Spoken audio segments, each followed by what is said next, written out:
This is about more than hydration. It's about redemption too. I'm going to repeat a bicycle overnight into a local wilderness area where last time I would have run out of water had it not been for the kindness of strangers. I've learned a lot since then, and in this video, I'll be sharing my new and current approach for how to plan for water to avoid making the same mistake again. I feel like this is also a good time to talk about some of the dangers of dehydration.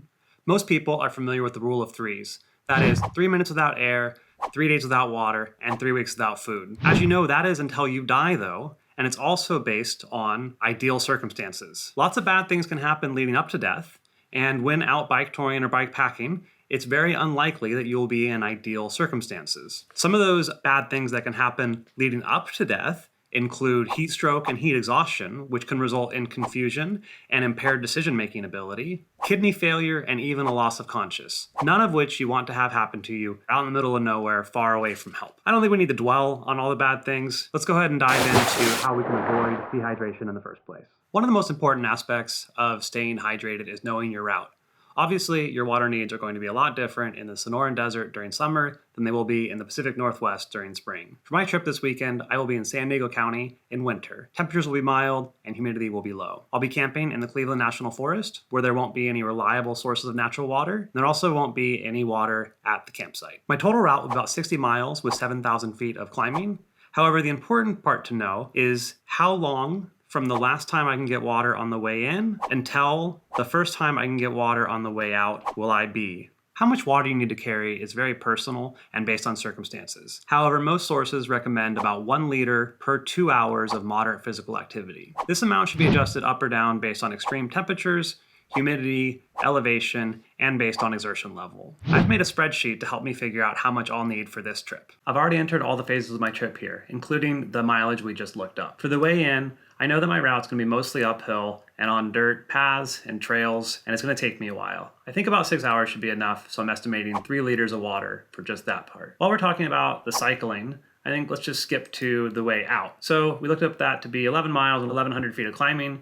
It'll still be on dirt. I don't really know this way very well, so just to be safe, I'll say it's gonna take me about 2 hours, and I'm gonna budget 1 liter of water. Then everything in between is basically meals. I think it's nice to have a little bit of extra, but lunch will be meal replacement bars, which are very dry and require a bit of water to stomach. Dinner will be pasta, and I'll use the pasta water to make some hot chocolate. I think 1 liter should be more than enough. And then for dessert, a protein shake and some beef jerky. Same thing here. And then breakfast will be oatmeal and coffee. That would put me about 7.5 liters, but I don't like to cut it too close, so I'm gonna give myself a buffer here of about 20%. So in total, I need to plan to carry about 9 liters of water, which is just shy of 2.5 gallons. I'm packing for my trip, but I wanted to share with you how many bottles it's going to take me to get to the 9 liters I'm going to need. What you see here only gets me to 7.5. These bottles are 1.5 liters each, these 3 are 1 liter each, and these 2 are 0.75 each. So I'm also going to need to take my 2 liter collapsible water bottle bag. And with that, I will have more than enough. Hopefully. Good morning. I'm just about to start my trip up to the mountains, but I realized there's a couple things that I forgot to mention. The first is that I don't plan to carry all 9.5 liters the whole way. On the way into my last chance to get water, I'll only be bringing about 3 liters, what you can see on the frame. The other thing I forgot to talk about is the importance of electrolytes. I like to use electrolyte tablets because they pack down real small, and all you have to do is add water. Electrolytes are super important because they basically keep your body working, and it's the other thing you lose when you sweat. It's water and electrolytes.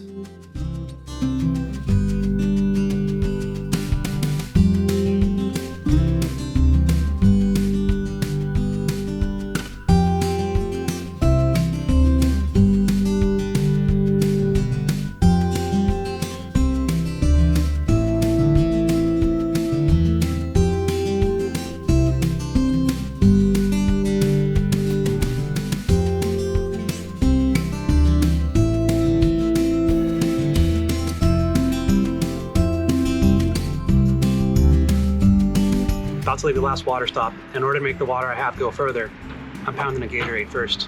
It's good to go in as hydrated as possible.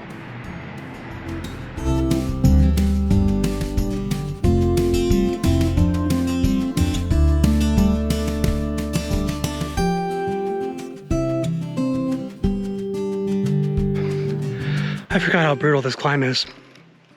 I've done like 3,000 feet over the past 6 or 7 miles. 3,000 to go and 16 miles. First bottle empty.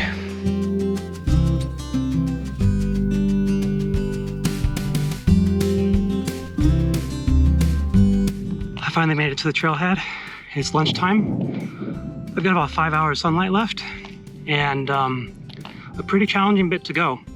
This is where it turns into dirt, and I'm pretty close to about a 2-mile hiking trail, followed by a straight up gravel road climb. And then a short downhill will get me to the campsite. Hopefully I get there before dark.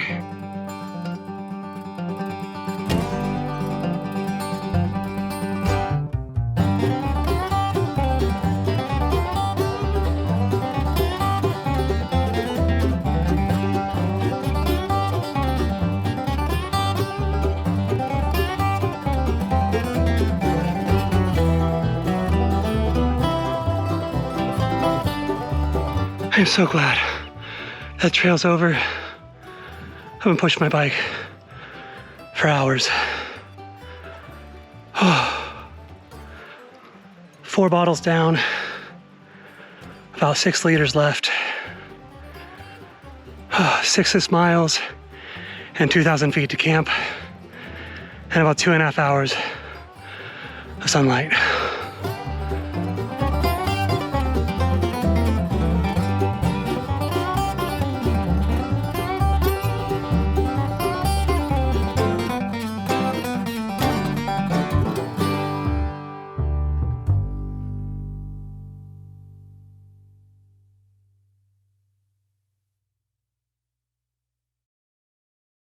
I made it. Just as dusk is fully setting and it's getting dark. But I'm here. I'm in my tent, totally gassed. I made it here with about 4 liters of water, which I think should be enough. But I'm too tired to think too hard about it. I'm gonna make dinner and get to bed. I'll give a better update in the morning.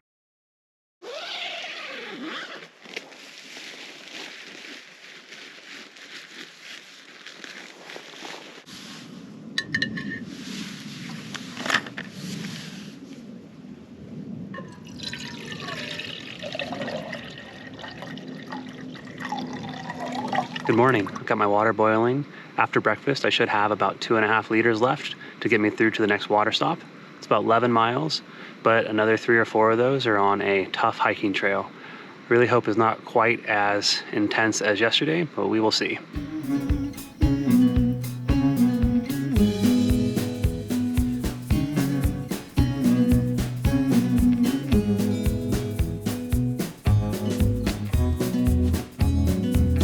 Can't believe it. I think I found the easy way up and down. I keep seeing all these recreational off-road vehicles go by, and I'm pretty sure the way is paved the whole way back.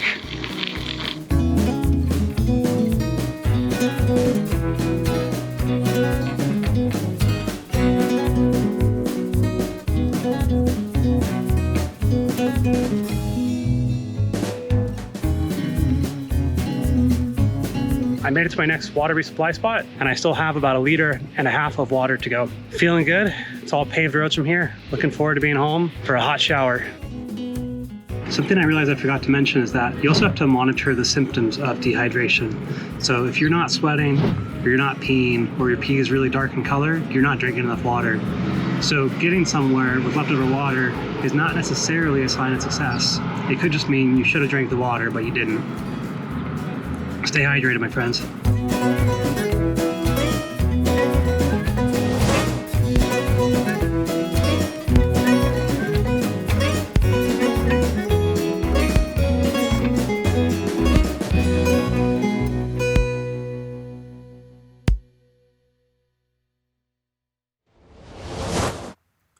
Hopefully this video has given you some new ways to think about staying hydrated, especially on those long stretches without water resupply points. It's something I've gotten wrong a couple of times, and it's always been a little scary. That's why I always err on the side of carrying too much water. I'd much rather deal with the extra weight than risk running out. If you enjoyed this video and you want to see more like it, please consider subscribing and turning on notifications. And if you think I missed anything, or you have suggestions for what you'd like me to cover in the next video, let me know in the comments.